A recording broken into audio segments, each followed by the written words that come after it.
नमस्कार दोस्तों, कोरोना काल में A2U चैनल डेडिकेटेड है आप तक रोज़ाना नई नई खबरें लाने के लिए और कोरोना से संबंधित सभी समाचार आप तक पहुंचाने के लिए।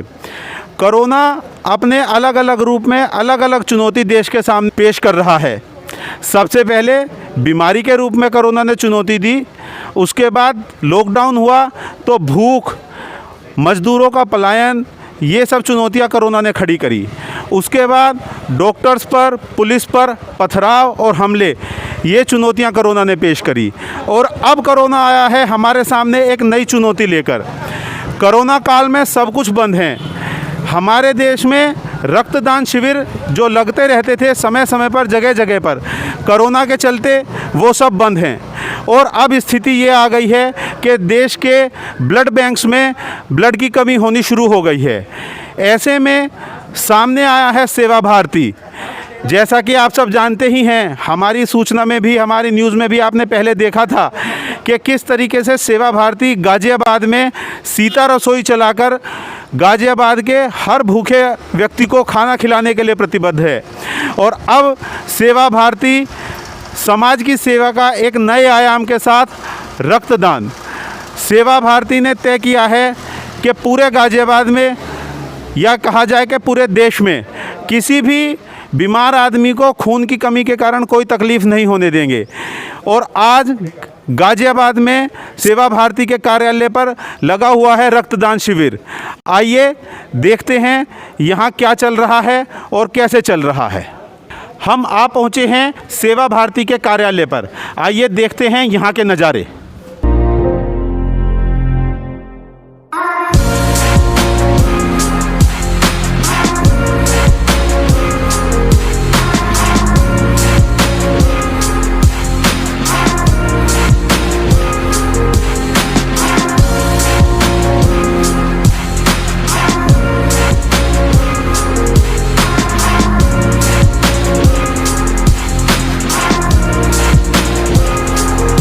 सर आप बताएंगे, आप सुबह से अब तक कितने फॉर्म यहाँ पर भरे जा चुके हैं? लगभग 140 के करीब फार्म जो है भरे जा चुके हैं। बहुत बढ़िया। ये किस समय से चल रहा है? ये सुबह जो है 10 बजे से शुरू हो गया था और अभी जो है 5 बजे तक चलेगा। आप यहाँ ये रक्तदान करने के लिए क्यों आए हैं?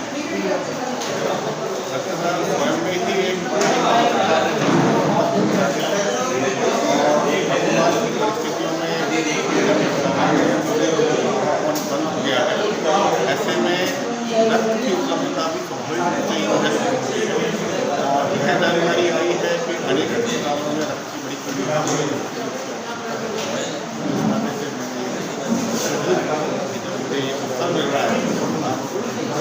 तो ये देखा आपने कि किस तरीके से बिना हिंदू मुसलमान के, किसी भेद के, किसी विचार के यहाँ सेवा भारती और संघ के कार्यकर्ता रक्तदान कर रहे हैं। आइए अब इस रक्तदान शिविर के इंचार्ज से बात करते हैं। अब बात करते हैं अरुण कुमार तोमर जी से, जो यहाँ ये रक्तदान शिविर में इसकी सारी व्यवस्था देख रहे हैं। हमने और संगम चैरिटेबल प्रोजेक्ट दोनों ने मिलकर संयुक्त रूप से ये यहाँ पर आयोजन RSS द्वारा आयोजन में हमने यहाँ का ब्लड लिया। ये ब्लड इसलिए लिया क्योंकि हमारे कोई स्टॉक था, उसको खत्म हो चुका था। कोई ब्लड हमारे पास ना होने से जो कैंसर पीड़ित, थैलेसीमिया मरीज, जन्मी सुरक्षा योजना, इनके जो मरीज आते हैं वो मरीज अपना ब्लड नहीं मिल पा रहा था। उसकी जाँच में होने के कारण एक प्रशासनिक रूप से समस्या पैदा हो गई, जिससे फिर हमने एक अनुरोध किया प्रेस के द्वारा, जिसको RSS के द्वारा ये हमें ये बोला गया कि हम जो कमी है उसको पूरा कर देंगे। उन्होंने ये यहाँ पर कैंप लगाया, इससे पहले 2 कैंप लगा चुके हैं और हमारे जो ब्लड की पूर्ति लगभग पूरी हो चुकी है। और इन्होंने आश्वासन भी दिया है संघ वालों ने कि अगर और भविष्य में जरूरत पड़ेगी तो वो भी हम आपको ब्लड दे देंगे। इस तरह से एक जो हमारे यहाँ संख्या समस्या थी, वो समस्या हमारी समाप्त हो गई है।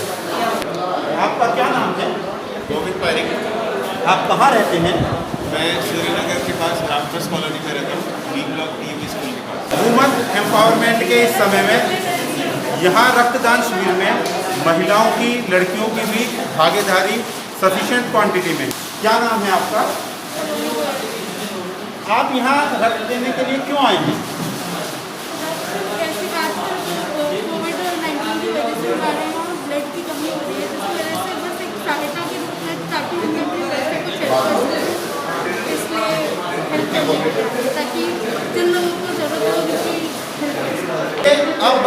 हैं इस शिविर का आयोजन करने वाली संस्था के कुछ लोगों से।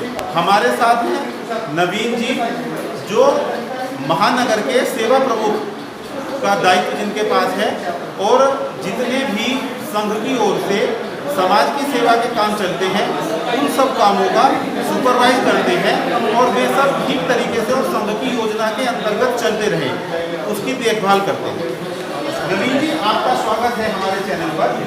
ये रक्तदान शिविर लगाने का विचार आपके मन में कैसे आया? अभी कुछ समय पहले समाचार पत्र में पढ़ा था कि जो राजकीय चिकित्सालय है उसमें रक्त कोष जो है तो उसमें रक्त बहुत कम रह गया है। एक चिंता का विषय हुआ तो संघ के जितने भी दायित्ववान अधिकारी थे उन्होंने योजना बनाई कि वे हम सब मिलकर स्वयंसेवक और इसमें सेवा भारती के माध्यम से रक्त कोष को हम बढ़ाएंगे, जिससे कि जो थैलीसीमिया के मरीज हैं और कैंसर के मरीज हैं उनको कोई दिक्कत ना हो। आप ये रक्त इकट्ठा करेंगे और सरकारी हॉस्पिटल को दे देंगे, तो सरकारी हॉस्पिटल तो रक्त देते हुए ये नहीं सोचेगा कि ये संघ के लोगों ने रक्त दिया है तो ये मुसलमान को ना दिया जाए या केवल हिंदू को दिया जाए। तो क्या आपको ऐसा नहीं लगता कि ये रक्तदान जो है ये आपके संगठन की बेसिक आइडियोलॉजी के खिलाफ जाता है? बिल्कुल सही कहा आपने। ये रक्त जो है हम ये सोच के दे रहे हैं हिंदुओं के लिए, और हिंदू की परिभाषा ये है कि जो इस हिंदुस्तान में रहता है वो सभी हिंदू है, चाहे पूजा पद्धति उसकी कैसी भी है। इसके साथ नवीन जी ने संघ के सोचने का एक और तरीका हमें बताया कि संघ हिंदू के बारे में क्या सोचता है। ये विजय जी संघ के प्रांत के नेता हैं, आइए हम इनसे बात करते हैं। संघ समाज का काम करता है, समाज के विभिन्न वर्गों में संघ समझ में आए, इसलिए संपर्क विभाग ऐसे लोगों से नियमित रूप से संपर्क करके संघ क्या करता है, किस प्रकार से करता है, उस विचार को देने का काम उनके बीच में जाकर करने का काम करता है। अभी आपने भी जैसे यहाँ रक्त दिया है और आपके साथ जो संघ के सामान्य संक्षेपक हैं वो भी खून दे ही रहे हैं, तो क्या ऐसी कोई व्यवस्था आपको नहीं लगती है? जो संघ के बड़े नेता हैं उनके लिए कोई अलग से व्यवस्था की जानी चाहिए थी ताकि उनका समय बच सके?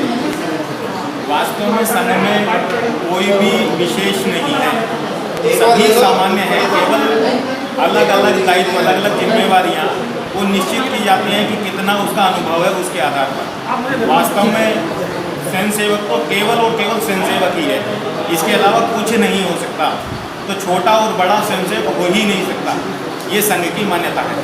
कोविड-19 का समय चल रहा है, देश में कोरोना रोज नई ऊंचाइयों को छू रहा है।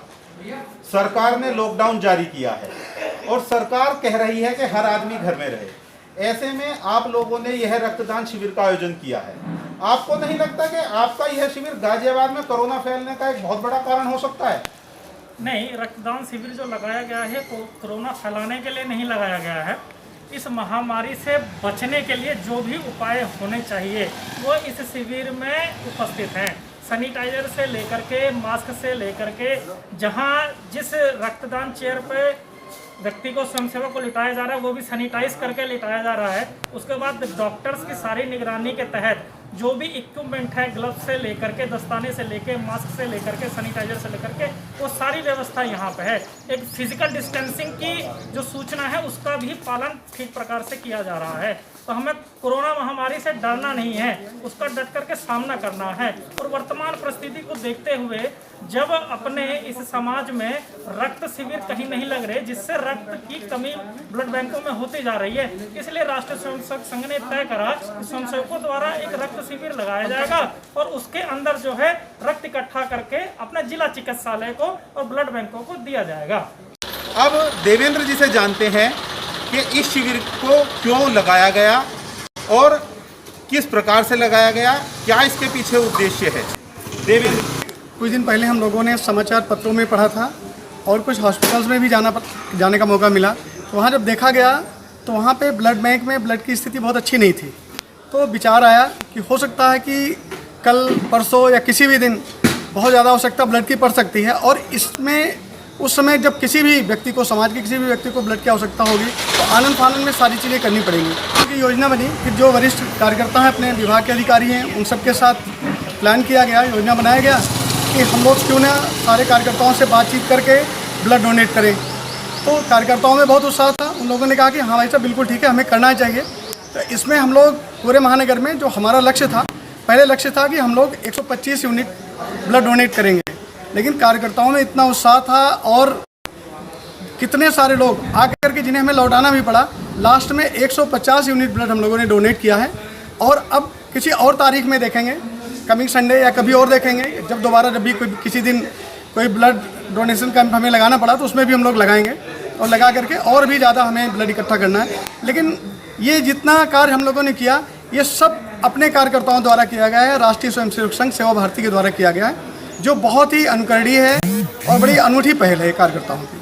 तो इस रक्तदान शिविर में ना हमने केवल देखा कि संघ के लोग किस प्रकार से रक्तदान कर रहे हैं, इसके साथ ही हमने देखा कि संघ के क्या विचार हैं समाज के बारे में, संघ की दृष्टि में कौन हिंदू है, किस प्रकार से संघ का काम चलता है, क्या संघ का इंटरनल मैनेजमेंट है, छोटा स्वयंसेवक बड़ा स्वयंसेवक क्या होता है, जो संघ के बड़े नेता हैं उनकी क्या भूमिका होती है, ये सब चीज़ हमने आज यहाँ जानी।